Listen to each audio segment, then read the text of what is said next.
Students, welcome back to CUET program 2024. Students, this is mock test 4 and we are done with the first part of it, that is 25 questions. Now let's have a look at the second part starting from question number 26. And the question reads as, arrange the given passage sentence. This is a rearrangement of the jumbled sentences. हमने words भी किए थे. So let's have a look at the first option, a right to equal opportunity. The second is while we are born equal. Third one is all have not the same capacity. And the last one meaning that we have.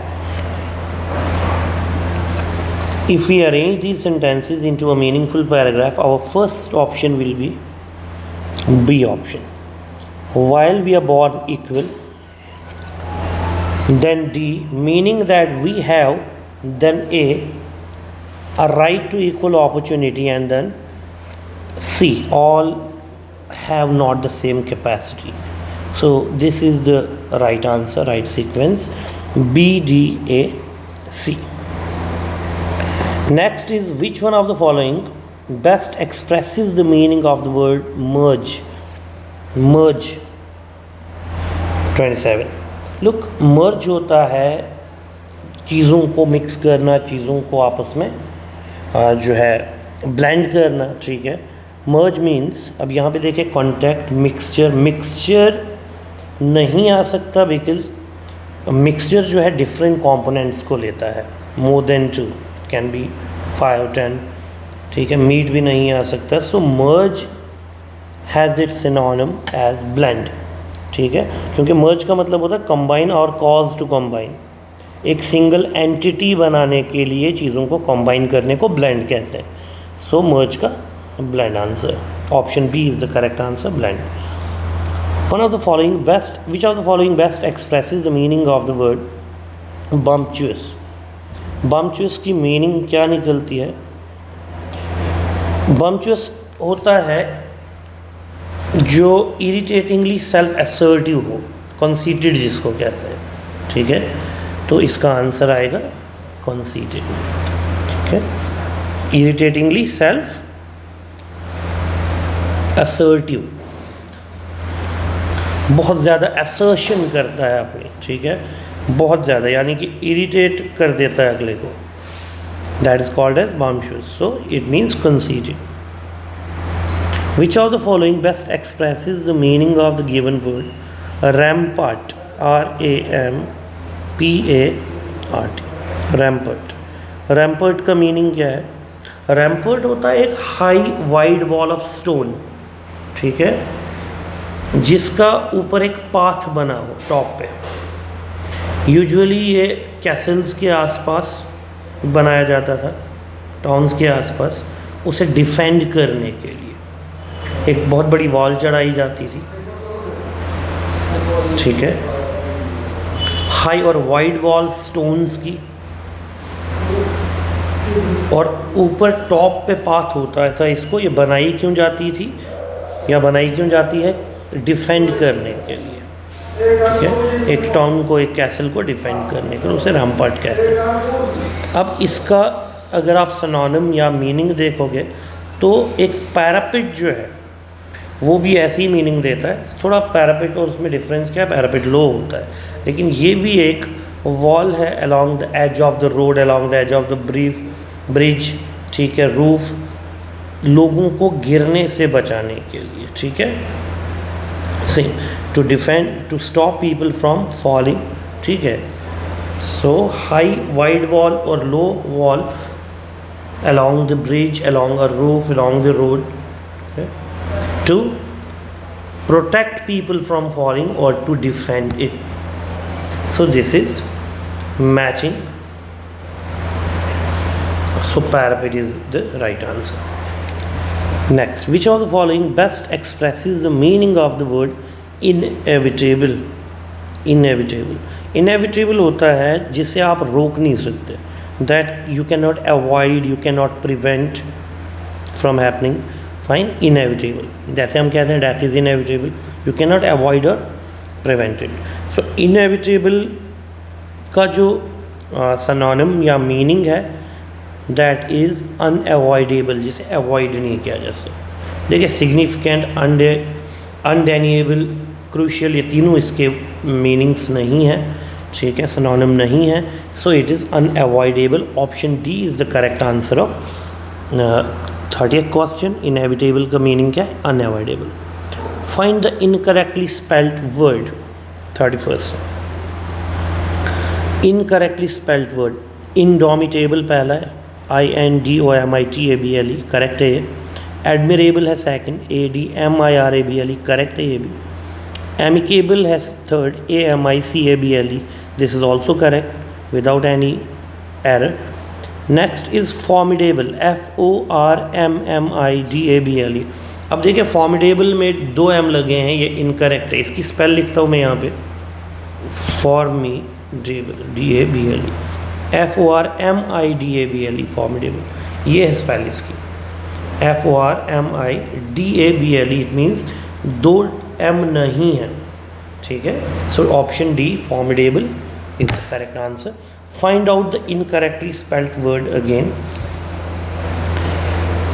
Bureaucratic, barricade, thermometer और therapeutic.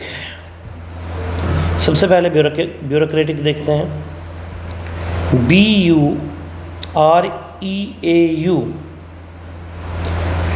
BUREAU,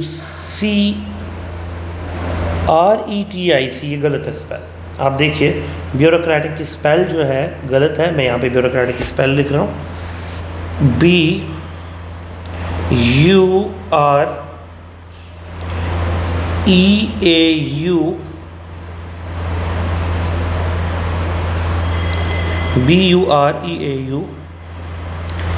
CRATIC, और आप ऊपर देखिए CRETIC लिखा हुआ है, ठीक है। This is incorrect. ब्यूरोक्रेटिक क्या होता है? Relating to a system of government जिसमें most of the important decisions are taken by the state officials rather than by elected representatives, ठीक है, जिसमें स्टेट ऑफिशियल्स ही डिसाइड करते हैं क्या करना है, इंपॉर्टेंट डिसीजंस लेते हैं, तो इलेक्टेड रिप्रेजेंटेटिव्स नहीं लेते हैं। That is called as bureaucracy और bureaucratic system. So this is incorrect spelling. RETIC नहीं है, RATIC है। Next 33 find the correctly spelled word. Again अब आपने करेक्टली स्पेल्ड ढूंढना है। इसका मतलब यह क्वेश्चन 2 तरह से पूछा जा सकता है। One is find the wrongly spelled word या incorrect word, next is find the correctly spelled word. अब करेक्टली स्पेल्ड ढूंढना है, मतलब 3 गलत हैं, 1 सही है। पीस, PEEC, ये भी गलत, PEAC, ये भी गलत। अब 2 बचते हैं जिसमें आपको कन्फ्यूजन हो सकती है, PIECE और PEICE, ये भी गलत है, PEICE स्पेल नहीं होती, PIECE, fine, piece, piece of paper. So option A आपका जो है this is correct answer, option A. 33rd का ऑप्शन ए है। Next find out the incorrectly spelled word. अब इनकरेक्ट वर्ड ढूंढना है आपने, इनकरेक्टली स्पेल्ड। 34 अब देखते हैं, पर्सनल की स्पेल दी हुई है पहले, PERSONNEL, पहले तो इसी में एरर है फर्स्ट में, बाकी और नोशनल ये भी गलत है। अब इसमें 2 ऑप्शंस हैं, ये नेशनल होना चाहिए, नेशनलिस्ट, पर्सनल, ये तीनों ठीक हैं। इनकरेक्टली स्पेल्ड यहाँ पे इसको NA था ऑप्शंस में, टाइपिंग से गलती हो गई होगी।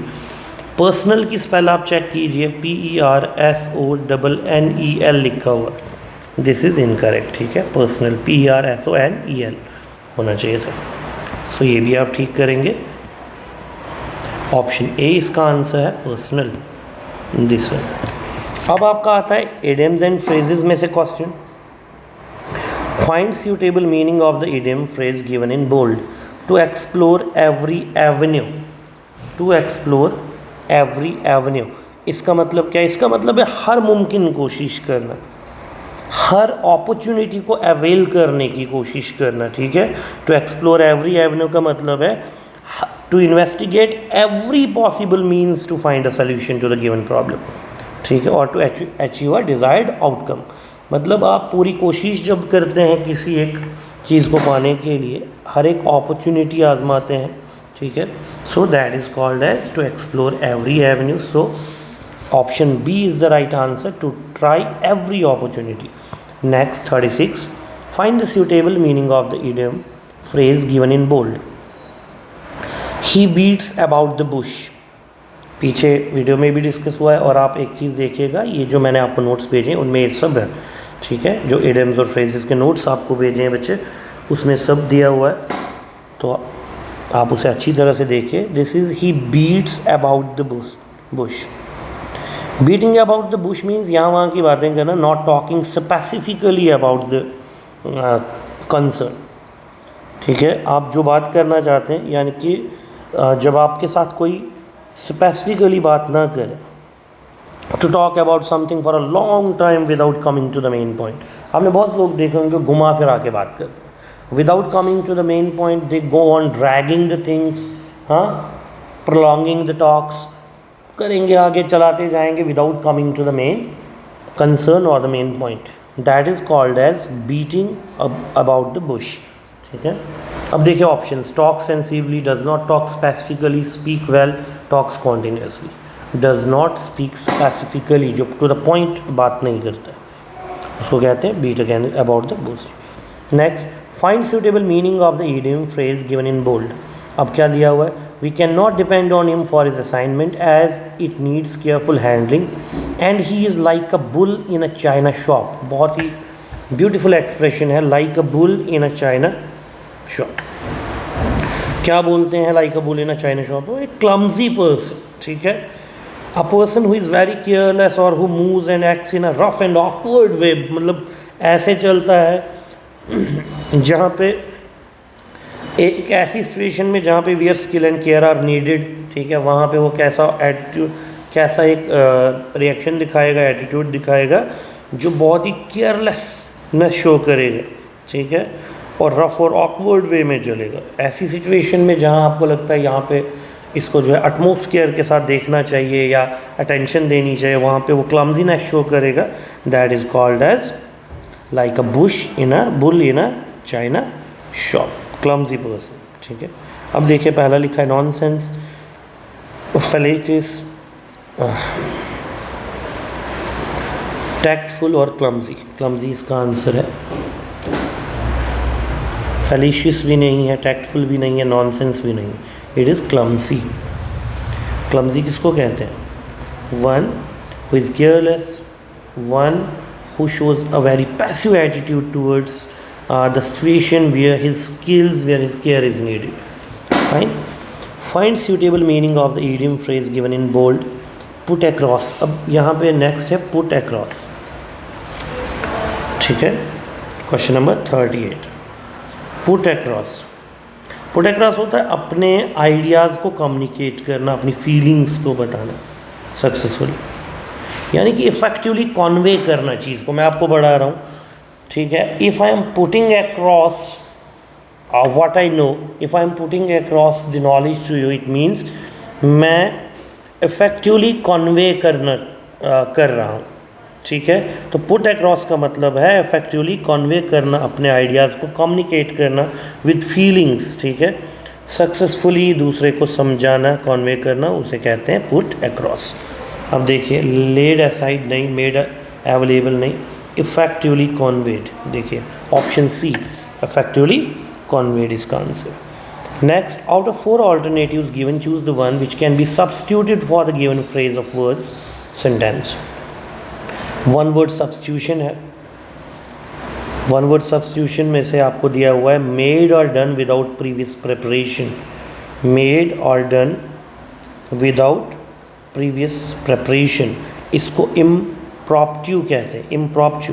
इम्प्रॉम्प्टू का मतलब होता है, मतलब कुछ करना या कुछ कहना विदाउट अर्लियर प्लानिंग और प्रेपरेशन। मतलब अभी इमीडिएटली हम कोई एक्शन करते हैं जिसको हमने पहले ना डिसाइड किया है ना उसकी प्रेपरेशन की है, मतलब स्पॉन्टेनियसली उसी टाइम पे, ठीक है, इम्प्रॉम्प्टू कहते हैं इसको। मेड और डन विदाउट प्रीवियस प्रेपरेशन, देखो लिखा हुआ है, एक्सप्रेशन है आपका मेड और डन विदाउट प्रीवियस प्रेपरेशन, मतलब इमीडिएटली किसी चीज़ को करना विदाउट प्रीवियस प्रिपरेशन उसको कहते हैं impromptu. Option A. Next, out of 4 alternatives, choose the one which can be substituted for the given phrase or word sentence. A person who opposes war or use of military force. ये आपने class 10th में पढ़ा है, आपका जो first chapter है, first lesson जो आपका है इनविजिबल मैन का एब्स्ट्रैक्ट है। don't remember rather the title of that exactly. This is taken from Invisible Man, और जो उसका ऑथर था वो एक पैसिफिस्ट था। पैसिफिस्ट एक ऐसा इंसान होता है one who rejects war and violence, one who rejects war and violence, condemn करता है, रिजेक्ट करता है वॉर को, वायलेंस को, मिलिट्री फोर्स को, ठीक है, अपोज करता है, उसे पैसिफिस्ट कहते हैं। So option C is the right answer. A person who opposes war or military force is called a pacifist. Option C. Next, in the following question, out of the 4 alternatives, select the alternative which is best substitute of the phrase. Same है, one word substitution ही चल रहा है अभी भी। आपने best substitute phrase का use करना है। phrase है to sweep over something so as to surround it completely. To sweep over something so as to surround it completely, किसी चीज़ के ऊपर से ऐसे गुजरना या उसको ऐसे स्वीप ओवर करना, ठीक है, कि आप उसको completely सराउंड करो।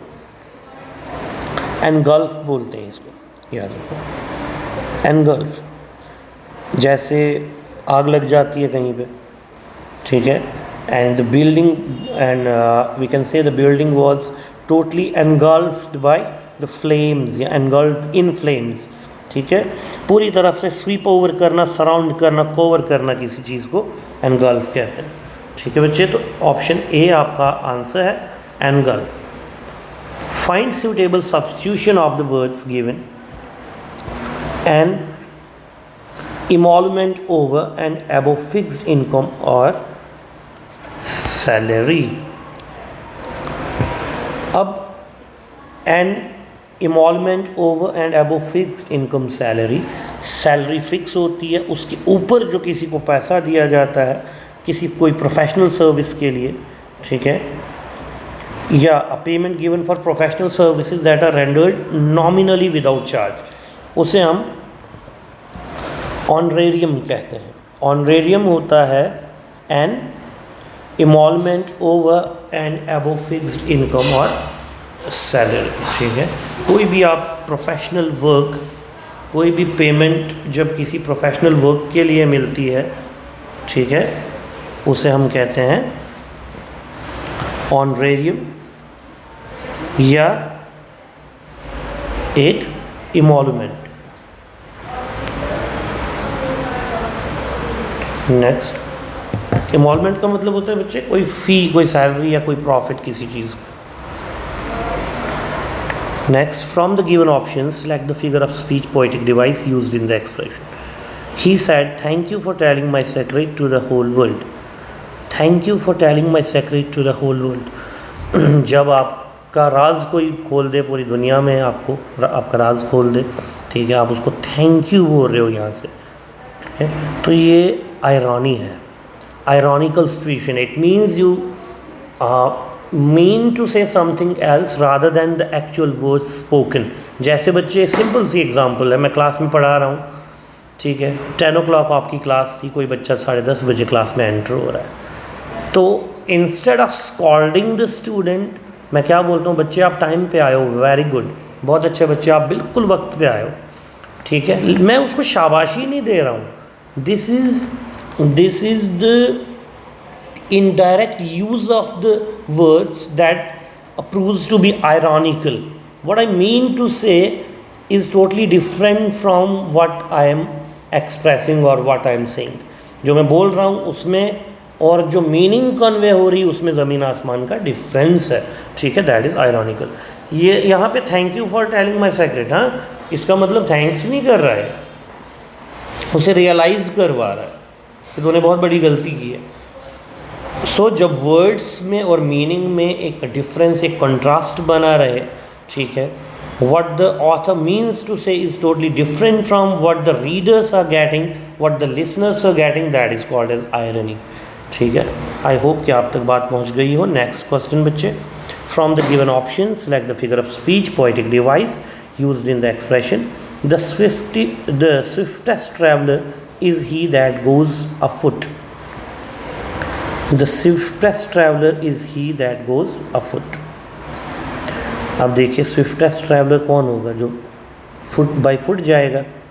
ये कॉन्ट्राडिक्टरी स्टेटमेंट है, ठीक है, पैराडॉक्सिकल है, कॉन्ट्राडिक्ट जो करती है स्टेटमेंट आपस में, ठीक है, उसे हम पैराडॉक्स कहते हैं. Because when while travelling somewhere by walking it takes the longest time to reach. आप बाय फुट जा रहे हो तो सबसे ज़्यादा टाइम तो पैदल जाने में ही लगता है. तो यहाँ पे बोला हुआ है स्विफ्टेस्ट ट्रैवलर है वो जो बाय फुट जाएगा. तो ये तो गलत मतलब क्या है, पैराडॉक्सिकल है, मतलब कंट्रोवर्शियल स्टेटमेंट है, कॉन्ट्राडिक्टरी है, ठीक है, अपोज करता है अपनी ही मीनिंग को. इसे हम पैराडॉक्स कहते हैं. Paradox means when the statement is contradictory, when the statement contradicts itself. Next, from the given options select the figure of speech poetic device used in the expression. Shoes my beautiful new ones, you will look great with my black plaid skirt. Shoes my beautiful new shoes, you will look great with my black plaid skirt. अब देखिए यहाँ पे speaker जो है इस sentence में is directly talking directly to the shoes subject. देखिए जब भी एक inanimate object non living object के साथ, नॉन लिविंग के साथ उसे सब्जेक्ट बना के डायरेक्टली एक बात की जाए उसे एपिस्ट्रॉफे कहते हैं. When the speaker the author in the sentence talks directly with the subject which is an inanimate object, it is called as apostrophe. ठीक है, देखो shoes my beautiful new shoes you will look great. जूते से बात कर रहा है, जैसे शूज़ से बात कर रहा है author. Shoes my beautiful shoes, you लगा हुआ है आगे, सेकंड पर्सन प्रोनाउन है, ठीक है. यू जो है it is referred to the subject, और सब्जेक्ट है शूज़ आपका. Shoes my beautiful new shoes you look great. अभी मेरे पास पेन है, मैं इससे जैसे बात कर रहा हूँ, pen my beautiful pen. You always prove grateful to me whenever I need to convey my ideas. अब मैं पेन से बात कर रहा हूँ, ठीक है, तो पेन से बात कर रहा हूँ, इट मीन्स मैं सब्जेक्ट इन एनिमेट ऑब्जेक्ट को एज लिविंग, यानी कि उसके साथ जैसे डायरेक्ट मैं क्या कर रहा हूँ, डायरेक्ट कॉन्वर्सेशन कर रहा हूँ, उसे हम कहते हैं एपिस्ट्रॉफी. याद रखिएगा. सो इसका आंसर जो है दैट इज़ डी पार्ट. मैं एक बार फिर से बता दूँ आपको, 45th क्वेश्चन है, इसका आंसर है D, apostrophe. Next, from the given option select the figure of speech used in the expression. अब देखिए नेक्स्ट है, poor man think I need not go up so much as rich man should come down. As rich man should come down. एक बार फिर से पढ़ते हैं इसे. Poor man think I need not go so much as rich man should come down. इसे हम inversion कहते हैं, याद रखना. इन्वर्जन होता है वर्ड्स को ऐसे रीअरेंज करना कि सेंटेंस का स्ट्रक्चर चेंज हो जाए, सिर्फ पोइटिक इफेक्ट के लिए. देखिए पहले पुअर मैन, उसके बाद थिंक, उसके बाद आई, यानी कि सब्जेक्ट वर्ब एग्रीमेंट है ही नहीं. अगर हमने ग्रामेटिकली देखना हो तो इसको सही तरह से लिखा जाएगा, I think poor man need not to go up so much. पहले आई थिंक आएगा, लेकिन पहले क्या लिखा है, पुअर मैन, फिर लिखा है थिंक आई, फिर लिखा है need not to go. It means this sentence is rearranged. The words are rearrange, sorry sentence नहीं, words are rearrange. Structure change हो गया है सब, किस लिए, सिर्फ पोइटिक इफेक्ट लाने के लिए. ठीक है, जब एक ऑथर सेंटेंस को इतना बिगाड़ देता है ग्रामेटिकली कि सब्जेक्ट अपनी पोजीशन पे नहीं है, ऑब्जेक्ट अपनी पोजीशन पे नहीं है, वर्ब अपनी पोजीशन पे नहीं है, ठीक है, एपिग्रामेटिकल हो जाए सारा, ठीक है, ग्रामर की सीक्वेंस ख़त्म हो जाए, सब्जेक्ट अपनी जगह नहीं है, आप देखिए पहले पुअर मैन लिखा हुआ है, फिर थिंक, फिर आई लिखा हुआ है, इसे हम इन्वर्जन कहते हैं, ठीक है। Option C inversion. इन्वर्जन का मतलब क्या होता है? जहाँ पे वर्ड्स को रीअरेंज किया जाता है पोइटिक इफेक्ट के लिए। नेक्स्ट देखते हैं, the suitable opposite meaning of the word sanguine.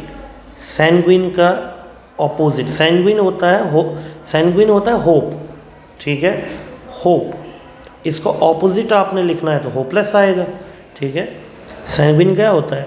Confident about the future, जो हो, चेयरफुल हो, हाँ, one who is very much optimistic and hopeful for the coming time, for the results, who always sees the darker side of the things, जो brighter side of the things, जो cheerful है, confident है, और जो darker side of the things देखता है उसे क्या कहते हैं हम?